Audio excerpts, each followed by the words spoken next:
হযরত ওমর রাদিয়াল্লাহু তাআলা আনহু রাতের আঁধারে ঘুরে বেড়াতেছেন। আমিরুল মুমিনিন নেতা কারে বলে দেখেন, রাতের আঁধারে ঘুরে বেড়াচ্ছেন, কোথায় কি হয় না হয়। মরুভূমির ভিতরে একটা তাঁবুর মধ্যে আলো জ্বলে, কাছে যে বাচ্চাদের কান্না শুনতে পেলেন, গিয়ে দেখছেন মা কি যেন রান্না করে আর বাচ্চারা কাঁদতেছে গভীর রাত্রে। আমিরুল মুমিনিন বলে, মেয়ে লোক, তুমি তো বড় নিষ্ঠুর, এত রাতে রান্না করো কেন? সকাল সকাল রাঁধতে পারো নাই কেন? সন্ধ্যার সময় খাওয়াই দিতে, বাচ্চাগুলি কাঁদতো না। মহিলা বলতেছে, পথিক তুমি কি? তোমার তো আমি চিনি না। আমি এই বাচ্চাগুলি, আমরা কিন্তু মদিনার লোক নই, আমরা মদিনার বাইরের লোক, এই দেশের লোক নাই, বাইরের থেকে এসেছি। মদিনা সরকারের কাছে কিছু পাবো, সাহায্য নেওয়ার জন্য এসেছি, কিন্তু মদিনা খলিফার কাছে এখনো যেতে পারি নাই। আমরা আজকে 3-4 দিন না খাওয়া রয়েছি, ক্ষুধার জ্বালায় বাচ্চারা কান্দে। আমি হাড়িতে কোনো খানা রান্না করি না, বাচ্চাদেরকে সান্ত্বনা দেওয়ার জন্য হাড়ির ভিতরে পানি আর পাথর দিয়ে নাড়াচাড়া করতেছি। আমিরুল মুমিনিন তার পায়ের তলা থেকে যেন মাটি খসে যাচ্ছে, ভয় হয়ে গেল, আল্লাহর ভয় তারই হয়ে গেল তার ভিতরে। বললেন, মা একটু অপেক্ষা করো, দেখি কিছু করতে পারি নাকি। দৌড়ে চলে গেলেন বাড়ি। বৃদ্ধ আসলামকে ডেকে বললেন, বাইতুল মালের দরজা খোলো, বস্তা নিয়ে আসো, আটা ঢুকাও, পেঁয়াজ ঢুকাও, রসুন ঢুকাও, তরি তরকারি ঢুকাও। ঢুকানো হয়ে গেল, বস্তা মুখ বান্ধ। আমিরুল মুমিনিন বলছেন, আসলাম, এই বস্তাটারে এবার আমার মাথায় উঠাইয়া দাও। হযরত আসলাম বলেন, হুজুর, এই বস্তা বহন করার জন্য আমি খাদিম তো হাজির আছি, আপনি নেবেন কেন? আমিরুল মুমিনিন বলছেন, দেখো, যেই দৃশ্য আমি দেখে এসেছি, কিয়ামতে আমারে আসামি বানানো হবে, তোমারে বানানো হবে না, কাজী আমার বোঝা আমার মাথায় উঠাও। আটার বস্তা মাথায় নিয়ে অর্ধেকটা পৃথিবীর প্রেসিডেন্ট আমিরুল মুমিনিন দৌড়াচ্ছেন। মরুভূমির ভিতরে তাঁবুর ভিতরে ঢুকে বস্তা খুলে দিয়ে আটা বের করে দিলেন, রান্না করো। তরকারি নিজে কুটে সাহায্য করলেন, রান্না বান্না হয়ে গেল। এবার হযরত ওমর বাচ্চা দুইটাকে দুই উরুর উপরে নিয়ে রুটি ছিঁড়ে তরকারি মাখায় খাওয়াতে লাগলেন, আর বললেন, মা তুমি খাও। মহিলা খাচ্ছে। হঠাৎ করে মহিলার চোখ পড়েছে এই পথিকের দিকে, এই আগন্তুকের দিকে। তাকায় দেখে লোকটির চোখের পানি দাঁড়িয়ে ভিজে ভিজে পড়ছে। মহিলা বলতেছে, ও পথিক, তুমি কে? তোমার তো আমি চিনি না, তবে আমার মন বলে, তোমার ব্যবহার দেখে আমার মন বলে এই মদিনার সরকার আমিরুল মুমিনিন খলিফাতুল মুসলিমিন ওমর না হইয়া তোমার মতো মানুষ হলে বোধহয় ভালো হতো। হযরত ওমর নিজের পরিচয় দিয়ে নিজের বাহবা নিতে চাইলেন না। তিনি বললেন, মা তুমি আগামীকাল খলিফার দরবারে যাবে, সেখানে আমাকে তুমি দেখতে পাবে। পরের দিন মহিলা কষ্ট করে যখন দরবারে চলে গেছেন, যে দেখেন কি সর্বনাশ, রাত্রিবেলায় যিনি বোঝা বহন করে নিয়েছিলেন তিনিই তো খলিফা। মহিলা কাছে গিয়ে করজোড়ে দাঁড়ায় বলেন, আমিরুল মুমিনিন, রাতে আপনি আমার জন্য কষ্ট করেছেন, আমি বিনীতভাবে আপনার কাছে মাপ চাই, আমারে মাফ করে দেন। হযরত ওমর বলেন, মাপ? উল্টা আমার কাছে মাপ চাইও না, তুমি বলার আগে আমি খোঁজ নিয়ে যে তোমার খাবার পৌঁছাইতে পারি নাই, এই জন্য কিয়ামতের দিন আল্লাহর দরবারে ওমর রে আসামির কাতারে দাঁড় করাইও না। নেতা, এই নেতা তৈরি করেছিলেন বিশ্বনবী জনাবে মুহাম্মদ রাসূলুল্লাহ সাল্লাল্লাহু আলাইহি ওয়াসাল্লাম। সম্রাট আকবর, নাম শোনেন নাই? কোথাকার প্রেসিডেন্ট? ভারতবর্ষে।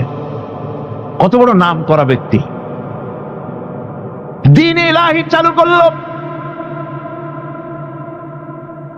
তার নামে আল্লাহু আকবার চালু করলো। আল্লাহু আকবার বলতে যেন তারে বোঝানো হয়, জিল্লে ইলাহি বলে ঘোষণা করা লাগলো তাকে। তার সামনে মাথা নত করার ব্যবস্থা করে দিল, কুর্নিশের ব্যবস্থা করে দিল। হযরতে মুজাদ্দিদ আল বিসানি রাহমাতুল্লাহ আলাইহি এর বিরোধিতা করলেন। বিরোধিতা করার পরে সম্রাট জাহাঙ্গীর তার জেলের মধ্যে ঢুকাই দিল। তাকে যখন দরবারে দাওয়াত দিয়েছিল, একটা গেট বানালো যাতে করে তার মাথা নিচু করে ঢোকা লাগে।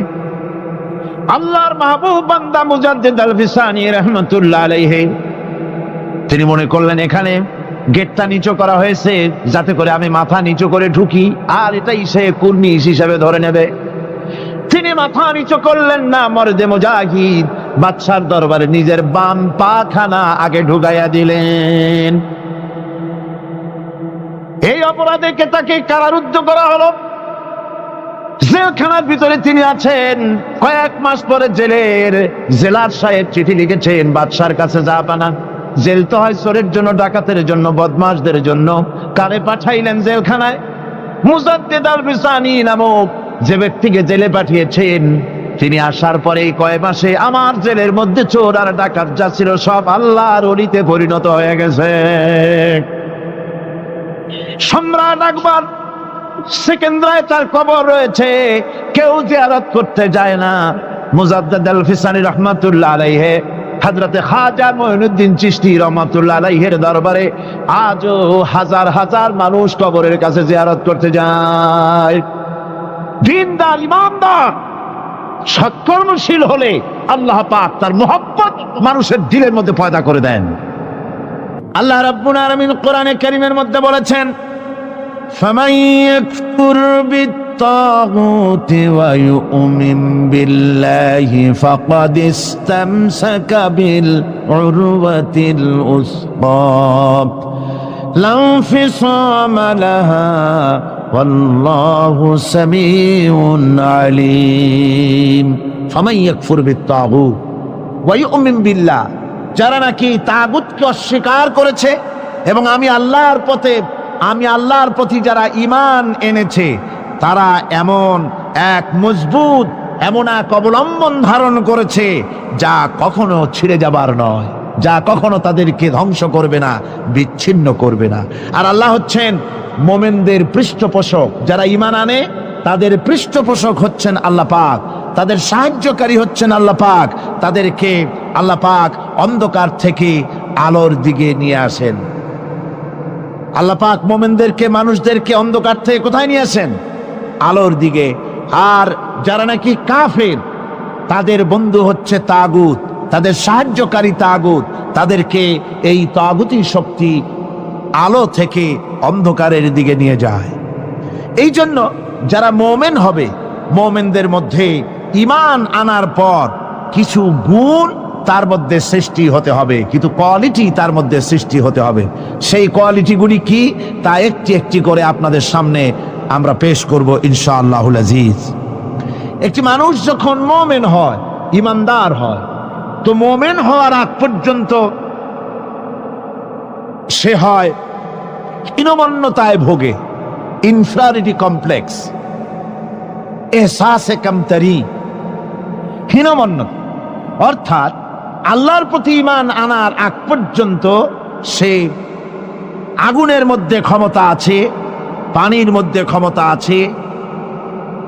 যখন সে ব্যক্তি ঈমান আনার পরে তার ভেতরে আত্মসম্ভ্রম পয়দা হয়ে যায়, শখসিয়তের পয়দা হয়ে যায়, তার ভিতরে এমন একটা আত্মমর্যাদা বোধ এসে যায় যে আমি যেগুলির সামনে মাথা নত করি আর শক্তি আছে বলে মনে করি, এগুলি তো আসলে কিছুই না। সব শক্তির মূল হতেছেন তো আল্লাহ রব্বুল আলামিন। কোরআনে কারিমে রব্বুল আলামিন বলেছেন, ইন্নাল্লাযীনা তাদউনা মিন দুনিল্লাহি ইবাদুন আমসালুকুম। আল্লাহ পাক বলেন, আমাকে বাদ দিয়ে তোমরা যাদেরকে ডাকো, আমাকে বাদ দিয়ে যাদের আশ্রয় গ্রহণ করো, যাদের কাছে সাহায্য কামনা করো, ওরা তোমার মতো আমার আর একটি গোলাম। তুমি যেমন আমার গোলাম, ওরাও তেমন আমারই গোলাম। সুতরাং তুমি নিজে গোলাম হয়ে আর একটা গোলামের কাছে হাত পেতেছো, তোমার কোনো প্রয়োজন সে মিটাতে পারবে না, তোমার কোনো প্রয়োজন সে মিটাতে পারবে না। ওরা নিজের সাহায্য নিজেরা করতে পারে না। কোরআনে কারীম কি সুন্দর করে বুঝিয়েছে, হাতে তৈরি করে মূর্তি বানায়া তার সামনে তোমরা সাহায্য চাও, ওরা তোমারে সাহায্য করবে কি? ওরা তো নিজের সাহায্য নিজেকে করতে পারে না। এই যে আমাদের দেশে কত মূর্তি তৈরি হয়, এক একটার 8টা 10টা করে হাত থাকে, এগুলির সামনে নানান রকমের নজর পেশ করা হয়।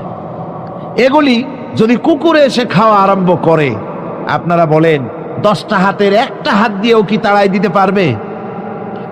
পারবেন। এমনকি ওদের নাকের ডগায় মাছি বসে যদি মুখের মধ্যে পায়খানা করে, তাও এতগুলি হাতের একটা আঙ্গুল দিয়া মাছিটাকে উড়াই দিতে পারবে না। এরা, আল্লাহ রাব্বুল আলামিন বলেন যে ওরা মাছির মতো একটি ক্ষুদ্র প্রাণী বানাতেও সক্ষম নয়, অথচ এদের কাছে সাহায্য কামনা করা হয়। একবার রাসূল পাক সাল্লাল্লাহু আলাইহি ওয়াসাল্লামের কাছে একজন মুশরিক এসেছেন, তার কাছে একটা ভাঙ্গা মূর্তি। হুজুর জিজ্ঞেস করলেন, তোমার মূর্তিটা ভাঙা কেন?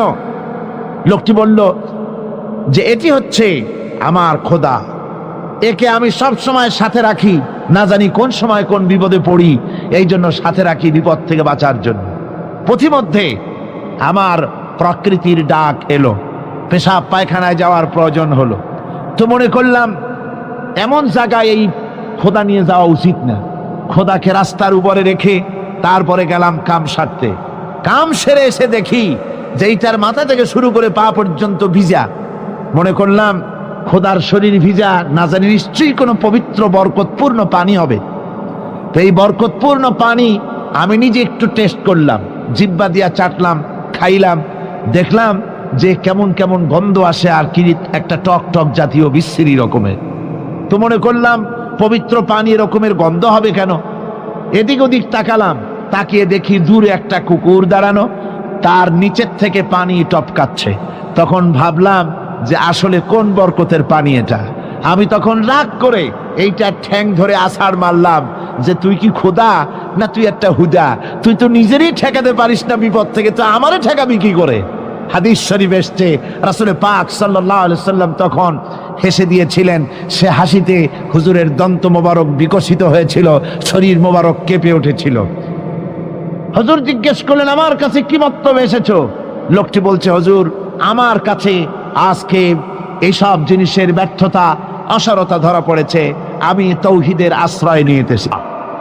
এই কথাটি শিরক, কোন মুসলমানের কথা বিশ্বাস করা উচিত নয়। কথা বুঝতে পেরেছেন? কোন মুসলমানের বিশ্বাস করা উচিত নয়। আল্লাহ পাক পরিষ্কার বলেছেন, আন্নাল কুওয়াতা লিল্লাহি জামিআ, সমস্ত ক্ষমতার উৎস কেবলমাত্র আল্লাহ সুবহানাহু ওয়া তাআলা। কিন্তু বেকুবরা বোঝে না, জনগণকে খুশি করার জন্য, তাদের ভোট যেন বারবার পাওয়া যায়, এই জন্য বলে সমস্ত ক্ষমতার উৎস জনগণ। বেকুবেরা পাগলেরা বুঝে না, সেই জন্যই তারা এই কথাগুলি বলে। কয়েকটি কথা আমাদের দেশে চালু আছে যে কথাগুলি শুনলে খুবই খারাপ লাগে। একটা হচ্ছে সকল ক্ষমতার উৎস জনগণ, এটি মারাত্মক শিরকপূর্ণ কথা।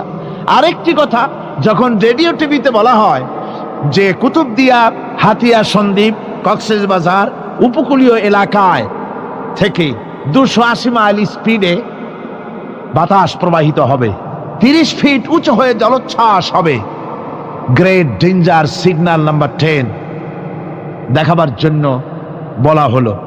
সাথে সাথে তারপরেই রেডিও টিভি থেকে, সরকারি যন্ত্র থেকে সরকারের লোকেরা বলতে থাকেন, এই বিরাট তুফান, জলোচ্ছ্বাস এবং ঘূর্ণিঝড়ের মোকাবেলা করার জন্য সেনাবাহিনী প্রস্তুত করে রাখা হয়েছে। কি বেকুবি! 30 ফুট জলোচ্ছ্বাস হবে, সেনাবাহিনী করবে কি? বন্দুক নিয়ে দাঁড়ায় থাকবে? মোকাবেলা করবা?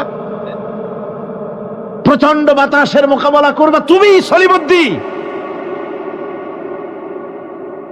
হ্যাঁ, বরং বলা যেতে পারে ঘূর্ণিঝড় এবং জলোচ্ছ্বাসের পরে যে দুর্যোগ সৃষ্টি হবে তড়িৎ গতিতে, আমরা সেই দুর্যোগকে, মানুষকে ঠেকাবার জন্য আমরা প্রাণ চেষ্টা চালাবো, আমাদের সব মেশিনারি সেজন্য প্রস্তুত আছে, এটা বলা যেতে পারে। কিন্তু ঝড়ের মোকাবেলা করব, মারাত্মক কথা, মারাত্মক কথা। আবার আরেকটি কথা খুবই মারাত্মক, এগুলো পত্র পত্রিকায় দেখি, অমুক দলের অমুক নেতা হসপিটালে মৃত্যুর সঙ্গে পাঞ্জা লড়তেছে। আজীব তামাশা! মৃত্যু কি তোমার মাইকেল টাইসন? মৃত্যু কি তোমার মোহাম্মদ আলী ক্লে যে পাঞ্জা লড়বা? মৃত্যুর সাথে পাঞ্জা লড়তে পারে এমন ক্ষমতা পৃথিবীর কারো আছে? সুতরাং এগুলো জাহালাতের কথা, মূর্খতার কথা।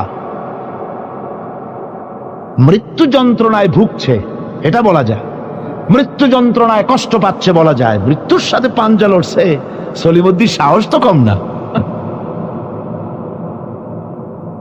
আমার ভাইয়েরা, সুতরাং সমস্ত ক্ষমতার উৎস কেবলমাত্র আল্লাহ সুবহানাহু ওয়া তাআলা।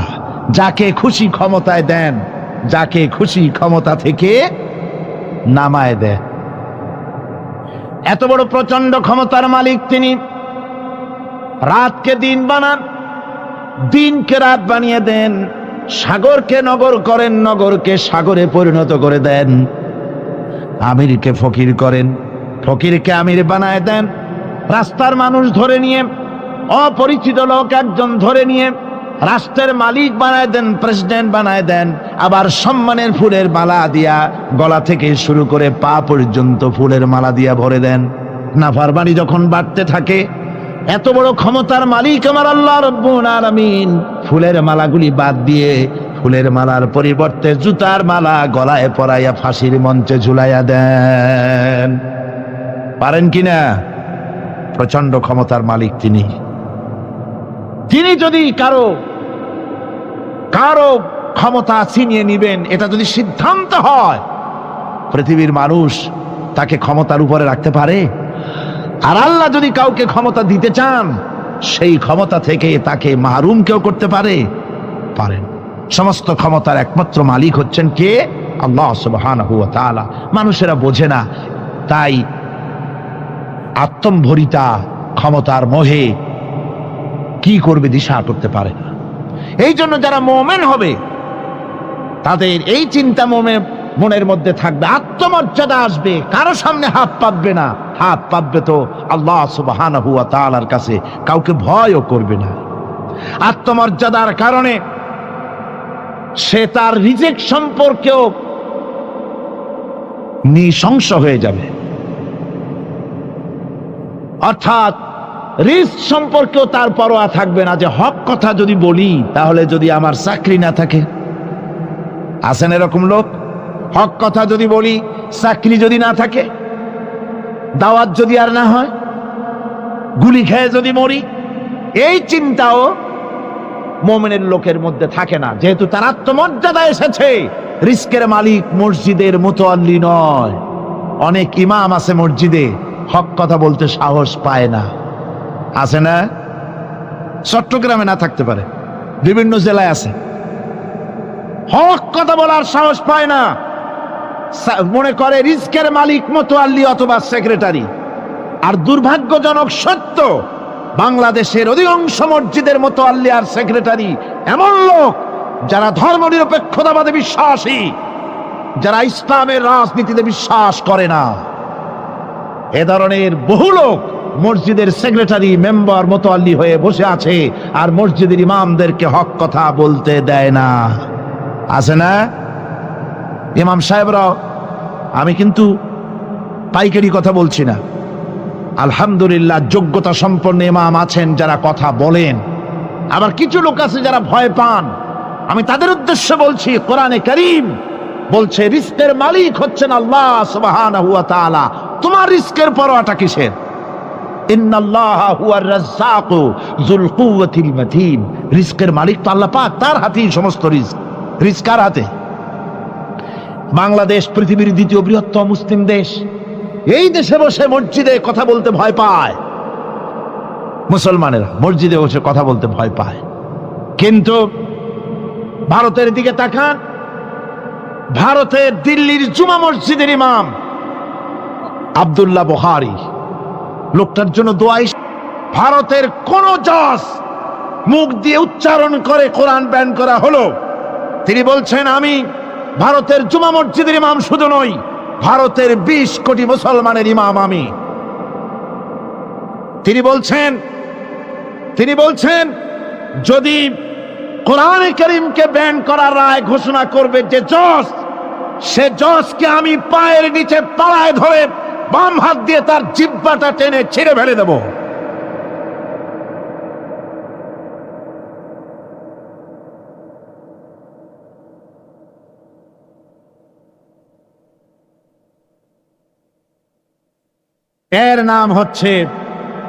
এর নাম ঈমান। জোরে বলেন, এর নাম কি? এর নাম ঈমান। প্রচন্ড রাশ, কিছু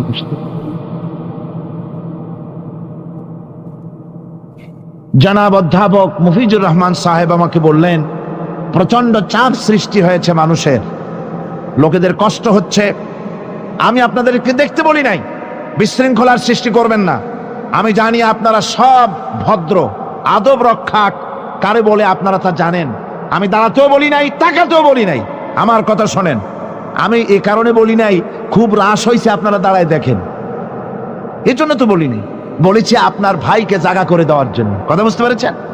কোরআনে কারীম আল্লাহ পাক বলেছেন, মসজিদের ভিতরে যখন জায়গা প্রশস্ত করে দিতে বলা হয়, তখন তুমি যদি তোমার ভাইকে জায়গা করে দাও, তোমার জায়গা আল্লাহ বেহেশতে প্রশস্ত করে দেবেন। বসা অবস্থায় মঞ্চের দিকে চাপেন, সবাই বসা অবস্থায় মঞ্চের দিকে চাপেন, আর জোরে সোরে জিকির করেন লা ইলাহা ইল্লাল্লাহ, লা ইলাহা ইল্লাল্লাহ, লা ইলাহা ইল্লাল্লাহ, লা ইলাহা ইল্লাল্লাহ, লা ইলাহা ইল্লাল্লাহ, লা ইলাহা ইল্লাল্লাহ, লা ইলাহা ইল্লাল্লাহ। জোরে করেন লা ইলাহা ইল্লাল্লাহ,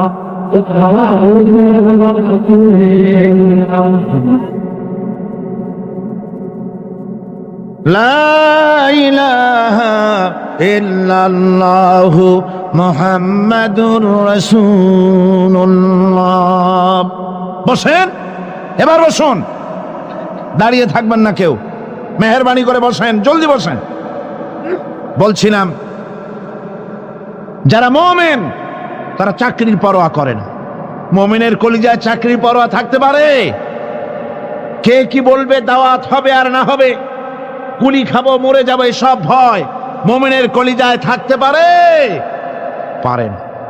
ইমানের সবচাইতে বড় কোয়ালিটি, সবচাইতে বড় গুণ হচ্ছে যে তাকে তার কলিজার মধ্যে আল্লাহ পাক সাহস সঞ্চার করে দেন, ব্যক্তিত্ব হয়, পার্সোনালিটি তৈরি হয়। আমার দেশে ভারতের মসজিদের ভেতরে ইমামরা যে কথা বলতে সাহস পায়, আমার দেশের মসজিদের অনেক ইমাম আগে যারা একটু সাহস পেত, এখন আবার অনেকের মধ্যে কোন কোন জেলায়, চিটাগংয়ে না কিন্তু কোন কোন জেলায় সাহস একটু কমে গেছে। তার কারণ কিছু বেয়াদব রাজনীতিক তারা বলেছে মসজিদের মধ্যে রাজনীতি করতে দেওয়া হবে না। ওরা হচ্ছে বেয়াদব। জোরে বলেন ওরা কি? আরো জোরে বলেন ওই সব রাজনীতিবিদরা কি?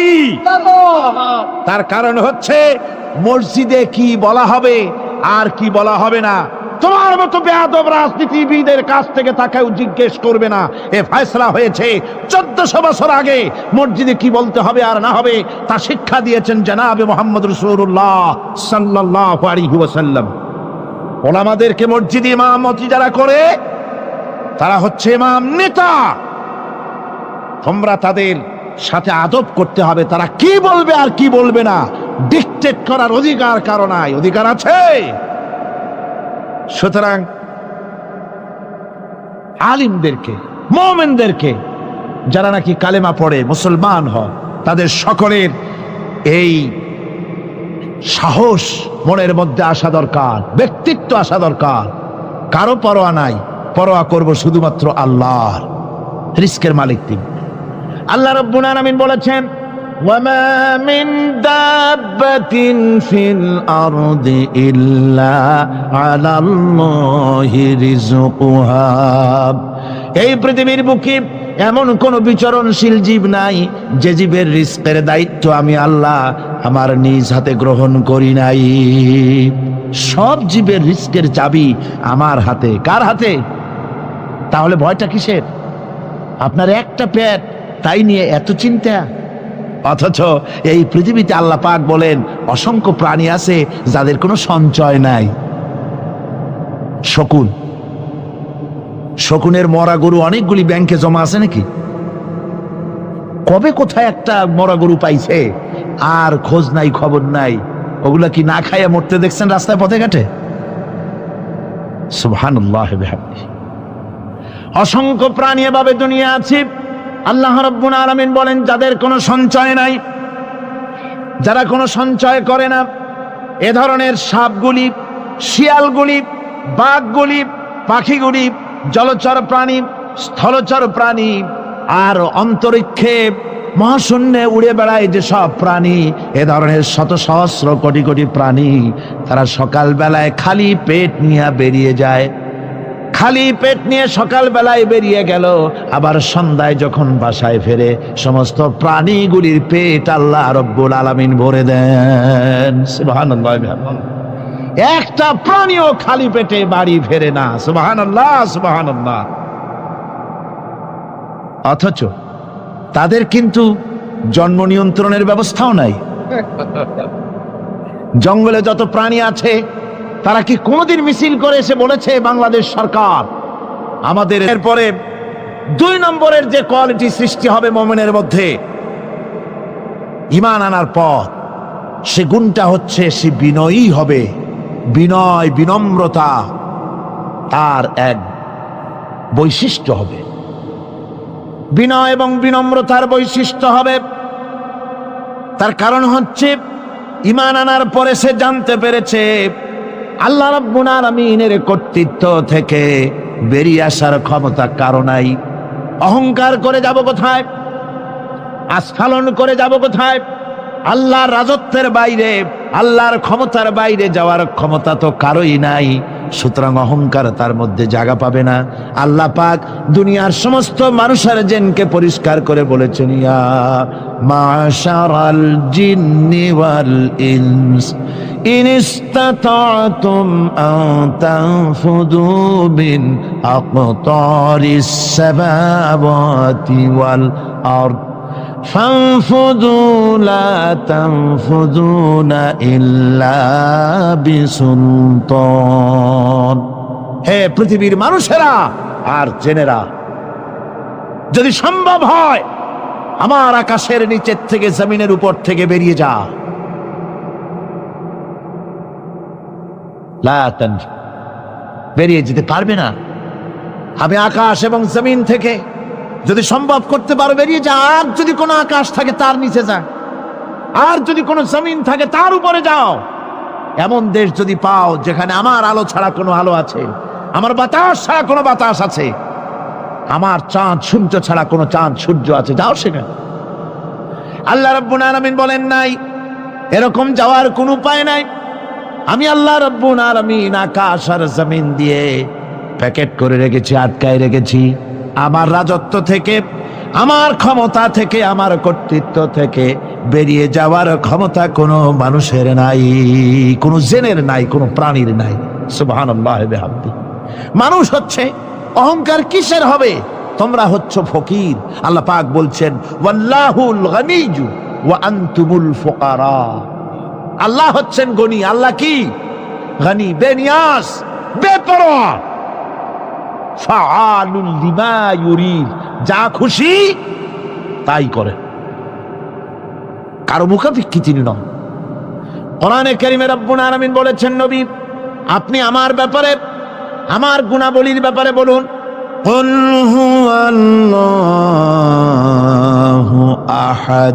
ও আমার নবী আপনি বলুন আল্লাহ পাক এক এবং একক, তিনি নিরঙ্কুশ, তিনি বেনিয়াস, তিনি কারো মুখাপেক্ষী নন, তিনি কাউকে জন্ম দেন নাই, তাকেও কেউ জন্ম দেয়নি। আকাশ এবং জমিনে আল্লাহর সমকক্ষ কেউ নাই। তোমরা হচ্ছ ফকির আর আমি আল্লাহ হচ্ছে বেনিয়াস। লিল্লাহি মা ফিস সামাওয়াতি ওয়া মা ফিল আরদ। আকাশে যা আছে, জমিনে যা আছে, সব আল্লাহর। সব কার? আল্লাহ পাকের। সুতরাং কিসের অহংকার, কিসের মাতবাড়ি? মানুষ পেছনের কথা ভুলে যায়, মোটেই চিন্তা করে না। একটু আগে যারা ক্ষমতায় ছিল আজকে তারা ক্ষমতা হারা। আজকে যারা ক্ষমতায় এলো তারা আবার ক্ষমতা মসনদে বসে দুনিয়ার সব বিপদাপদ ভুলে যায়। কি করে আরো বেশি লুটপাট করা যায়, আরো বেশি মানুষকে শোষণ করা যায়, মানুষ এই চিন্তাই করে। অহংকারে, ক্ষমতার দর্পে ফেটে পড়ে, চিন্তা করে না পেছনের কথা।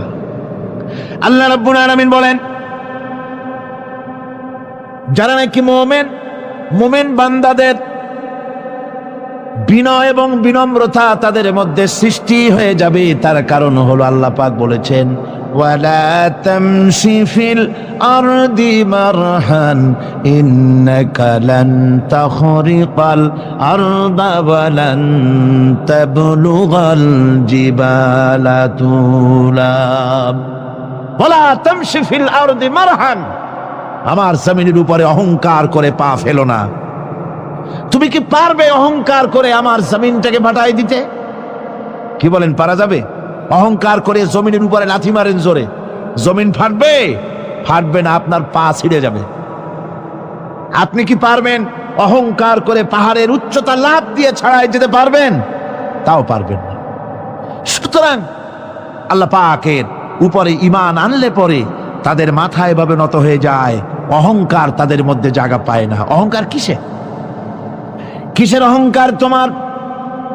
মানুষ তার জন্মের কথা, কোরআনে কারীম বলে মানুষ কি তার জন্মের কথা স্মরণ করে না? তোমার তো এমন অবস্থা ছিল, দুনিয়ায় উল্লেখযোগ্য বিষয়বস্তু হিসাবে তুমি পরিগণিত ছিলে না। তুমি হচ্ছ, তোমার জন্মের উৎস কথা হচ্ছে এক ফোঁটা নাপাক পানি, এমন নাপাক পানি যা শরীর থেকে নির্গত হলে পরে গোসল করা ওয়াজিব হয়ে যায়। এমন এক ফোঁটা নাপাক পানি যার জন্মের উৎস, তার আবার অহংকার কিসের? পৃথিবীতে অহংকার যারাই করলো আল্লাহ পাক তাদেরকে ভালো করে দেখায় দিলেন। নমরুদকে দেখায়ছেন, ফেরাউনকে দেখায়ছেন। যুগের ছোট ছোট নমরুদ, ফেরাউন, যেখানে যেখানে খুদে খুদে ফেরাউন হয়েছে আল্লাহ সকলকেই দেখিয়ে দিয়েছেন, দেন নাই? দেখিয়ে দিয়েছেন। সুতরাং মাথা নিচু করে চলতে হবে, বিদ্যার বড়াই করা চলবে না। কত লেখাপড়া করেছো তুমি? এমএ পাশ করেছো, তাতে কি হয়েছে?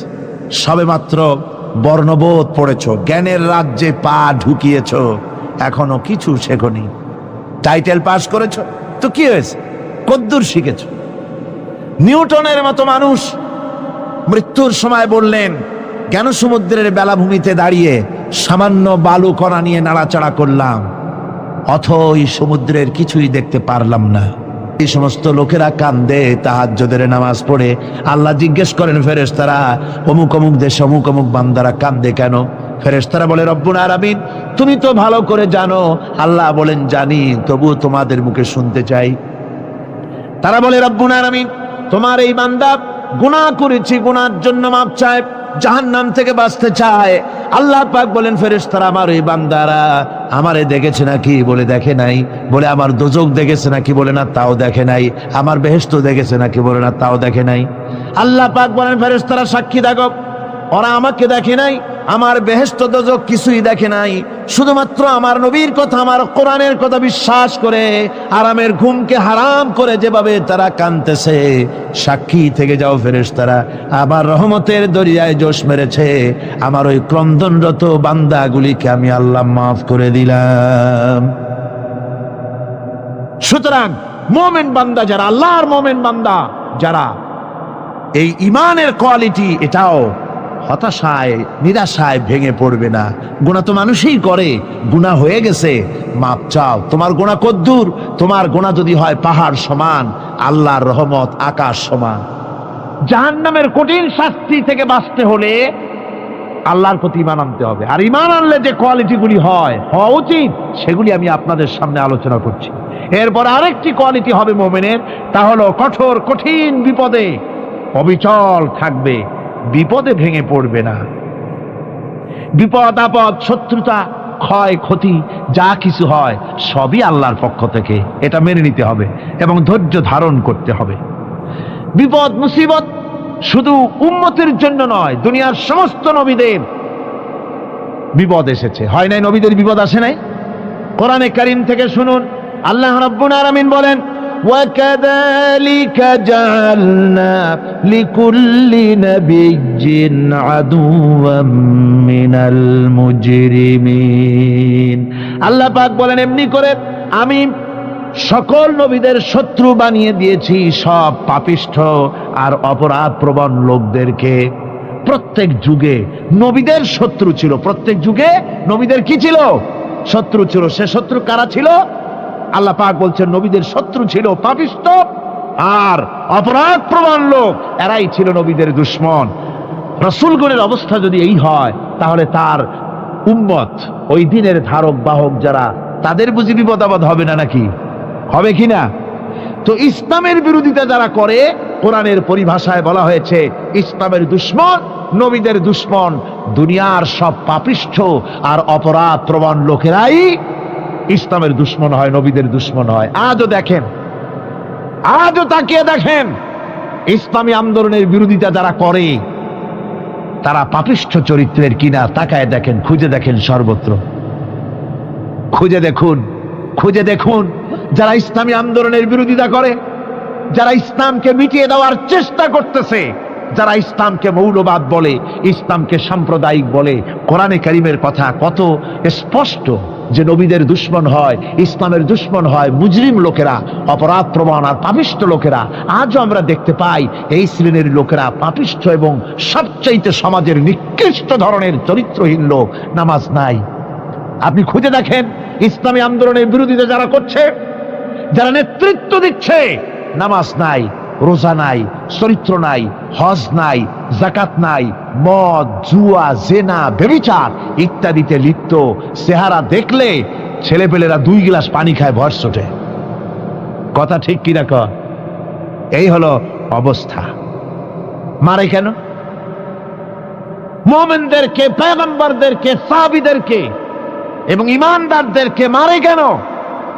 তার কারণ হচ্ছে আল্লাহ রাব্বুল আলামিন বলেছেন, ওয়া মা নাকামু মিনহুম ইল্লা আইয়ুমিনু বিল্লাহিল আজিজিল হামিদ। কাফিররা ঈমানদার লোকদেরকে অন্য কোন অপরাধী নির্যাতন চালায় না, নির্যাতন চালায় শুধু এই কারণে যেহেতু মুমিন লোকেরা পরাক্রমশালী, আল্লাহ রাব্বুল আলামিনের দ্বীনকে কায়েম করতে চায়, তার উপরে ঈমান এনেছে, এই কারণেই তারা মারে। ঠিক কিনা কর? যুগে যুগে নবীদের উপরে, সাহাবীদের উপরে যে অত্যাচার হয়েছে, সেই অত্যাচার এই কারণেই হয়েছে, অন্য কোনো কারণে নয়। এই কঠিন বিপদে অবিচলতা এবং ধৈর্যের দৃষ্টান্ত নবীগণ পেশ করেছেন পৃথিবীর বুকে। আমরা দেখেছি ইব্রাহিম আলাইহিস সালামকে আগুনে ফালানো হয়েছে, আছে না কোরআন শরীফে? আমি কিন্তু গল্প করতেছি না, সব কোরআনের কথা। কিসের কথা? ইব্রাহিম আলাইহিস সালামকে আগুনে ফালানো হচ্ছে। অপরাধ কি? অপরাধ হচ্ছে হযরত ইব্রাহিম আলাইহিস সালাম দাওয়াত দিয়েছেন, লা ইলাহা ইল্লাল্লাহ। জোরে পড়েন, লা ইলাহা ইল্লাল্লাহ, লা ইলাহা, লা ইলাহা ইল্লাল্লাহ মুহাম্মাদুর রাসূলুল্লাহ। হযরত ইব্রাহিম আলাইহিস সালাম দ্বীনের দাওয়াত দিয়েছেন, এক আল্লাহর দাওয়াত দিয়েছেন, ঈমানের দাওয়াত দিয়েছেন। আর কোন অপরাধ ছিল না। নমরুদ সহ্য করতে পারল না। কোরআনে কারীমের মধ্যে সব কথাগুলি আল্লাহ পাক এই জন্য বিধৃত করেছেন, এই জন্য কোরআনে কারীমের মধ্যে সব কথা উঠায় দিয়েছেন, যাতে করে মুমিনেরা বিপদ আসলে পরে যেন ঘাবড়ে না যায়। ইব্রাহিম আলাইহিস সালামকে আগুনে ফেলানো হচ্ছে। ফেরেশতা বলছে, ইব্রাহিম তোমারে আগুনে ফেলায় দাও, হতেছে আমার কাছে সাহায্য চাও, আমার কাছে ক্ষমতা আছে, আগুনগুলো উঠাইয়া নমরুদের বংশ জ্বালায় দেব। হযরত ইব্রাহিম ফেরেশতার কাছে সাহায্য চাইছিলেন নাকি? তিনি বললেন, ফেরেশতা তোমার কাছে সাহায্য কেন চাইব? আমি তো এমন কোন অন্ধ আল্লাহর ইবাদত করি না যেই অন্ধ স্রষ্টা তার গোলামের দুঃখ দুর্দশা না দেখেন। আমি তোমার কাছে সাহায্য চাইব না। হযরত ইব্রাহিম আলাইহিস সালাম পাশ করলেন। কি বলেন, পাশ করছেন না? ঈমানের পরীক্ষায় পাশ। আগুনের মধ্যে হযরত ইব্রাহিমকে যখন ফেলানো হচ্ছে, রব্বুল আলামিন আগুনের প্রতি নোটিশ করে দিলেন, ইয়া নার কুনি বারদাল। কি সুন্দর করে বলেছেন, আজ ভি হো জু ইব্রাহিম কা ইমা पैदा आग कर सकती है एक अंदाज गुलिस्तान पैदा। ইব্রাহিমের ঈমান যদি আজিও কোথাও হয় বিদ্যমান, করতে পারেন অগ্নিকুণ্ডে খুবসুরত এক গুলিস্তান। আজও যদি আগুনের ভিতরে কোন নমরুদ, কোন ইব্রাহিমকে যদি ফেলে দেয়, আল্লাহ রাব্বুল আলামিন আজও আগুনকে ফুলের বাগান বানায়া দিবেন। সুবহানাল্লাহ। ভয় পাওয়ার কারণ নাই, চিন্তা করার কোনো কারণ নাই। আমার বন্ধুগণ, হযরতে হুদ আলাইহিস সালামকে যখন সমাজের লোকেরা, রাষ্ট্রের লোকেরা ঘিরে ফেলে দিল, সমাজ শক্তি, রাষ্ট্র শক্তি যখন তাকে ঘিরে ফেলে দিল, ষড়যন্ত্রের পাহাড় তুলে দিল, তারে মেরে ফেলে দিবে, হযরত হুদ দেশ থেকে তার পালায় গেলেন না, ভয় পেলেন না। হযরতে হুদ আলাইহিস সালাম বললেন, কোরআনে কারিমে হযরত হুদের কথা কোট করা হলো, ফাকিদুনি জামিআন সুম্মা লা তুনজিরুন। সম্মিলিতভাবে ষড়যন্ত্র করো আমার বিরুদ্ধে, সবাই মিলে ষড়যন্ত্র করো, সুম্মা লা তুনজিরুন, আর আমাকে এতটুকু অবকাশ তোমরা দিও না।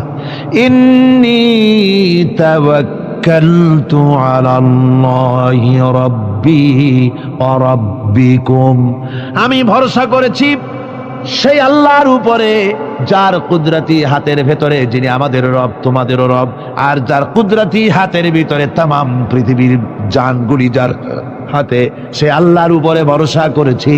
ষড়যন্ত্র যদ্দূর আছে করতে থাকো, আমি ষড়যন্ত্র পরোয়া করি না। সুবহানাল্লাহ পড়েন। এটাই হলো মুমিনের কোয়ালিটি। শুধু ঈমান, লা ইলাহা ইল্লাল্লাহু মুহাম্মাদুর রাসূলুল্লাহ, গরুর গোশত খাই, আর রবিউল মাস আসলে পরে ইয়া নবী সালাম আলাইকা, ইয়া রাসূল সালাম আলাইকা, তারপরে গরম গরম জিলাপি আর রসগোল্লা খাইলাম খুব বেশি করিয়া, এর নাম মুমিন নয়। মুমিন হচ্ছে তার চলায় ফেরায়, ওঠায় বসায় সাহসকে তার এক আন্দাজ তৈরি হবে সে। আমার ভাইয়েরা, বিপদে অবিচলতা আমাদেরকে পয়গম্বরেরা শিক্ষা দান করেছেন। আমরা দেখতে পেয়েছি বিশ্বনবী জনাবে মুহাম্মাদুর রাসূলুল্লাহ সাল্লাল্লাহু আলাইহি ওয়াসাল্লাম হিজরতের রাত, কাফেররা চতুর্দিকে দাঁড়ানো, হযরত জিবরাইল এসে বলেন, ইয়া রাসূলুল্লাহ, হে কাফেররা চতুর্দিকে ঘিরে দাঁড়িয়েছে, গভীর রাত, এখন হাতে তাদের তরবারি, সকাল হলে পরেই তারা আপনাকে মেরে ফেলে দিবে, তাড়াতাড়ি ওঠেন, মদিনার দিকে চলে যান। আল্লাহ নবী ঘুমের থেকে জেগে হযরত আলীকে ডেকে বলেন, আলী, আল্লাহ অর্ডার করেছেন আমি মদিনায় চললাম, আমার বিছানার পরে আমার চাদর গায়ে দিয়ে শুয়ে থাকো। হযরত আলী বলেন, আল্লাহর হাবিব, আপনার চাদর গায়ে দিয়ে ঘুমিয়ে থাকবো, সকালবেলায় কাফির বেঈমানেরা আপনার বিছানার পরে আপনার চাদর গায়ে দেওয়া অবস্থায় আমি আলীকে তারা মুহাম্মদ মনে করবে, আর আমি আলীকে নবী মনে করে তারা তাদের তরবারি দিয়া কেটে কেটে টুকরা টুকরা করে আমারে বিদায় করে দেবে দুনিয়া থেকে। এতটুকুনো পরোয়া করি না, বরং আমার দিলের মধ্যে এটাই তৃপ্তি থাকবে যে আমি আলীর জীবনের বিনিময় আল্লাহর হাবিব দুনিয়ায় বেঁচে আছেন। নবীজি ঘরের থেকে বেরোলেন, চতুর্দিকে কাফেররা দাঁড়ানো, আল্লাহ নবী হাতে এক মুষ্টি বালু হাতে নিয়ে শাহাতেল বজু পড়ে তিনবার দম করে বালুগুলো ছেড়ে দিলেন। বালিগুলি ঘরের চতুর্দিকে কাফেরদের চোখে চলে গেল। পরবর্তী সময় রব্বুল আলামিন ডেকে বলেন, নবীরে, বালি যখন নিক্ষেপ আপনি করেছিলেন, ধুলাগুলি আপনি তো শুধু নিক্ষেপ করেছিলেন, কিন্তু চতুর্দিকে কাফেরদের চোখে গেল কেমনে? একদিকে মেরেছিলেন, সেই দিকেই তো যাওয়ার কথা ছিল, চতুর্দিকের কাফেরের চোখে চোখে সেগুলো পৌঁছে গেল কেমনে? ওয়ামা রামাইতা ইদ রামাইতা ওয়ালাকিন্নাল্লাহ রামা। আপনি নিক্ষেপ করেন নাই, যখন আপনি নিক্ষেপ করেছিলেন আপনি তো শুধু বালুকণা ছেড়েছেন, আর ওই বালুকণাগুলি ঘরের চতুর্দিকে সব কাফেরদের চোখে পৌঁছবার দায়িত্ব আমার কুদরত গ্রহণ করেছিল।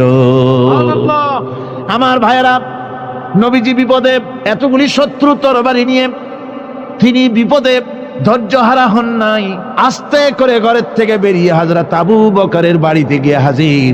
দরজায় গিয়ে আওয়াজ দিলেন, আবু বকর। অমনি দরজা খুলে গেল, লাব্বাইক ওয়া সাদাইক। হুজুর বলেন, আবু বকর রে, একটা ডাকে কেমনে সাড়া দিলে? তুমি কি ঘুমাইছিলে না?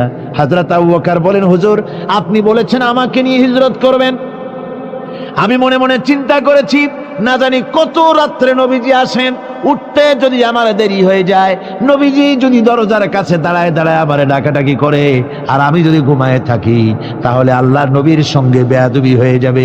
এই মনে করে বিছানায় না ঘুমাইয়া আপনার গলার আওয়াজ শোনার জন্যে এই দরজার সঙ্গে পিঠ লাগাইয়া লাগাইয়া দাঁড়াইয়া ঘুমাচ্ছিলাম।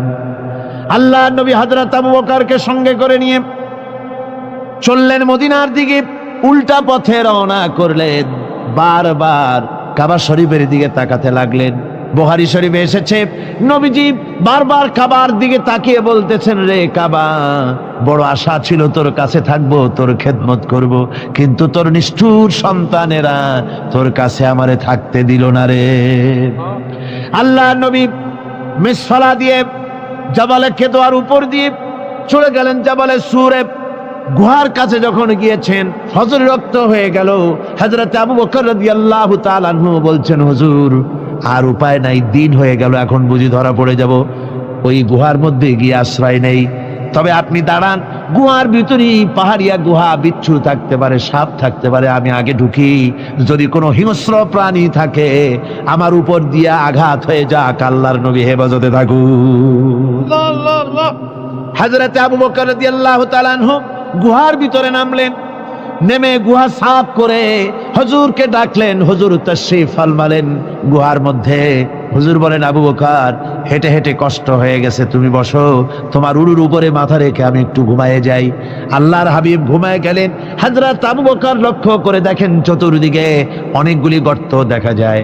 এই গর্ত থেকে সাপ আসতে পারে, বিচ্ছু আসতে পারে মনে করে নিজের গায়ের চাদর ছিঁড়ে ছিঁড়ে আমি তাকে আরামে বিঘ্ন ঘটাতে পারতাম না। আমার ভাইয়েরা, হযরতে আবু বকর, হযরতে রাসূল দুজন বসে আছেন। এমনি সময় কাফের বেঈমানেরা খুঁজতে খুঁজতে জায়গা মতো এসে গেছে। একজনে বলে ভিতরে আছে, আর একজনে বলে নাই। পায়ের যদি থাকবে তাহলে মাকড়সায় জাল বুনালো কি করে, পাখি ডিম পেড়ে বসে আছে কি করে, তাদের সন্দেহ হতে লাগলো। এর মধ্যে নাই, একজন বলে আছে আর একজন বলে নাই। হযরত আবু বকর ভয়ের চোটে কেঁদে ফেলেছেন, হুজুর আর উপায় নাই। এই যে অবস্থান, এই অবস্থার ভিতরে, এই অবস্থার ভেতরেও আল্লাহ নবী এতটুকু ঘাবড়ে যান নাই। শত্রুরা তরবারি নিয়ে এসেছে, সুযোগ পেলেই একটু তাকালেই দেখতে পাবে, তুলে মেরে ফেলে দেবে। আল্লাহর হাবিব মোটেই ধৈর্য হারালেন না, এতটুকুন হতাশ হলেন না। আল্লাহ পাকের হাবিব তার সাথীকে কি বললেন, তখন কোরআনে কারীম সূরা তাওবার মধ্যে আল্লাহ তা উদ্ধৃত করেছেন মুমিনদের জন্য, ইযহুমা ফিল গার ইয ইয়াকুলু লিসাহিবিহি লা তাহজান ইন্নাল্লাহা মা'ানা। ও আমার সাথী, ও বন্ধু, ভয় করো না, চিন্তা করো না, আমরা মাইনরিটি নই, আমরাই মেজরিটি। তার কারণ আল্লাহ আমাদের সাথে আছেন। সুবহানাল্লাহ, আল্লাহ আমাদের সাথে আছে।